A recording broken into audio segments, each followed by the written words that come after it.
One of the original 20 clans created by Nicholas Kerensky, the history of Clan Wolverine is a tale of tragedy and conspiracy.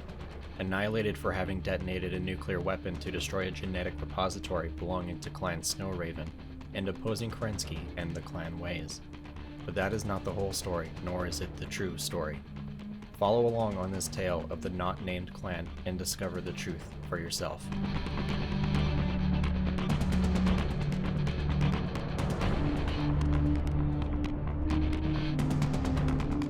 Coming into existence with the other 19 clans on June 11, 2807, 6 years after the death of Alexander Kerensky, Clan Wolverine was named after the Terran predator, genetically altered to live on the harsher conditions of Stranomecti.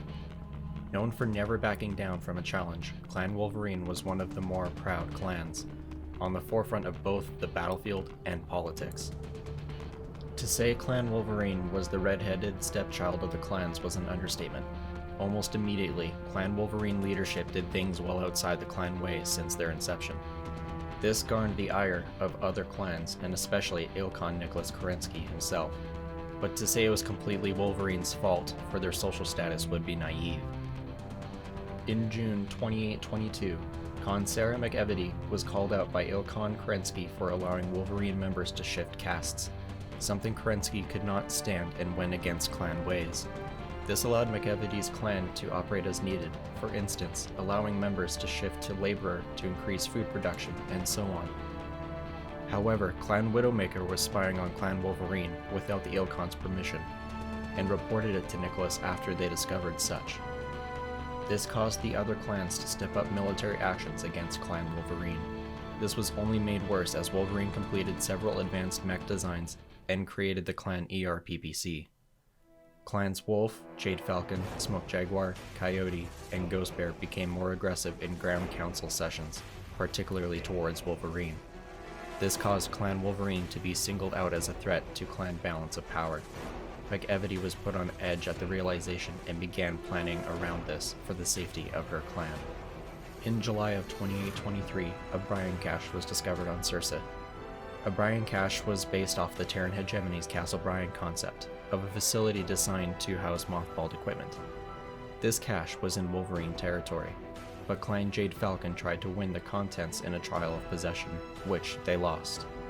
Jade Falcon Khan Lisa Buhalan brought the matter to the Grand Council in August 2823, issuing formal protest. Normally such a thing would be waved off, but the cache however contained nuclear weapons. Kerensky would tell Lisa that it would be treated as a council matter, which allowed Clan Wolverine to complete the inventory of the cache. Once the inventory was completed and presented to the Ilkhan, Nicholas stated that no one clan should have possession over the entire cache, and trials would commence to distribute them fairly. McEvedy declared a trial of refusal immediately at the blasphemous statement by Kerensky, which would be fought 2 months later in October. It was unfortunately lost by her and Wolverine Sawcon Dwight Robertson, whom of which was killed in action. McEvedy began planning Operation Switchback, a plan to secede from the clans and Kerensky's authority as Ilkhan and return to the Inner Sphere. While attending the Grand Council, McEvedy sent forces to the Norfolk Boneyard led by Sawcon Franklin Hallis to capture mothballed Exodus Fleet warships. Another Wolverine team also carried out a similar task on another boneyard. October the 8th, 2823. McEvedy disputed the results of the trial of refusal on the claim that the Grand Council was interfering with internal affairs of Clan Wolverine.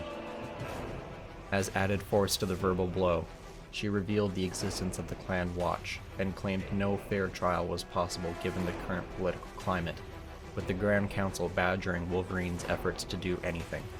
She also revealed that she was not asked to contribute to the Watch, and was created to work against the Wolverines. The reaction in the council confirmed McEvedy's suspicions. Nothing she could say would change the course of events on the horizon that awaited her and her clan. In a verbal middle finger to the Ilkhan, she repudiated him and left the chamber with her head held high. The next day, McEvedy met privately with the Ilkhan aboard his ship. While Nicholas complimented her on the strength of her clan, he expressed disappointment at her attempts to undermine his authority and clan society. He told McEvedy that the Wolverines would be annihilated as an object lesson to the other clans. Returning to the council chamber one last time on October 11th, 2823, shortly after Clan Wolverine defeated a multi-clan force on Sursa for the Brian Cache, she attempted to sway the other clans to her side by revealing the Ilkhan's plans, but they were not having it. She then renounced her position in the council and her intention to secede from the clans, insulted the Ilkhan council, and threatened any who would attack the Wolverines. After a pause, the Khan of Clan Smoke Jaguar stood and called for a trial of absorption as Makavity departed the chamber for the last time. It was then Operation Switchback had begun. Unknown to Clan Wolverine, Clan Widowmaker stole a nuclear weapon from the Brian Cache and prepared it for detonation in the Wolverine capital city of Great Hope. Widowmaker Khan Jason Carriage detonated it when he, Ilkhan Kerensky, and Widowmaker forces approached the city. To everyone, it looked like the Wolverines were killing their own people. As he had hoped, the blame fell right to the Wolverines, with the Ilkhan commanding Clan Snowraven to battle Wolverine as he prepared the greatest punishment in clan society: Trial of Annihilation. Clan Snowraven's attempt to use a nuclear weapon on the Wolverine forces backfired in a catastrophe when the aerospace fighter carrying the weapon was shot down by the Bismarck, a mothballed warship reclaimed by the Wolverines. The nuclear weapon detonated in air over the Snowraven capital of Dara Dun. This too would be blamed on Clan Wolverine. October 25th, 2823. Ilkhan Nicholas Kerensky addressed every member of the clans at the hearing for the Trial of Annihilation. He would detail their crimes and call for all Wolverine warriors to be killed, and the other castes to be chemically sterilized and absorbed into other clans. No Zelbergen was to be given, only eradication. Ordering the assembly of a grand fleet, they were tasked with hunting and destroying the Wolverines before they could return to the Inner Sphere. The clan fleet would discover one group of Wolverine forces on a planet codenamed Barbados, where they were making a supply stop. The fight was one-sided, but Wolverine ships managed to escape. On July 7th, 2824, the clans bid for a final ground battle. The outcome was a long-seen conclusion, but the treachery of Widowmaker Khan Jason Carriage was revealed by the Ilkhan. Wolverine Salkhan Franklin Hallis, however, had received the justice of killing him in battle before in turn being defeated by Wolf Star Colonel Ferris Ward. The rest of the present Wolverine forces were utterly destroyed. A second group, however, led by Salkhan Eben, survived and met with the other surviving Wolverine elements and fled clan space. In the aftermath, the Ilkhan would heavily alter clan history referring to any of these incidents.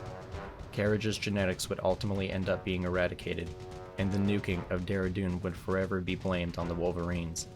Any further reference to the Wolverines would be as the not-named clan.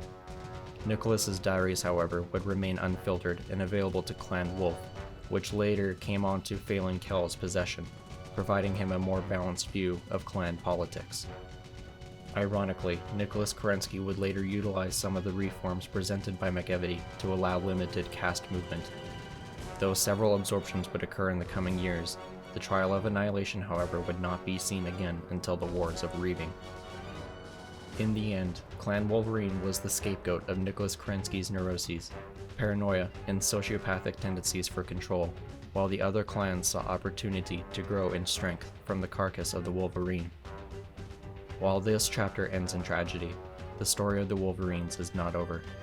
It is here, in the Draconis Deep Periphery, where strange reports of highly advanced battle mechs appear, using Star League Defense Force tactics, sporting military colors and the insignia of the Terran North American state of Minnesota, raiding supply depots and vanishing without a trace just as quickly as they arrived.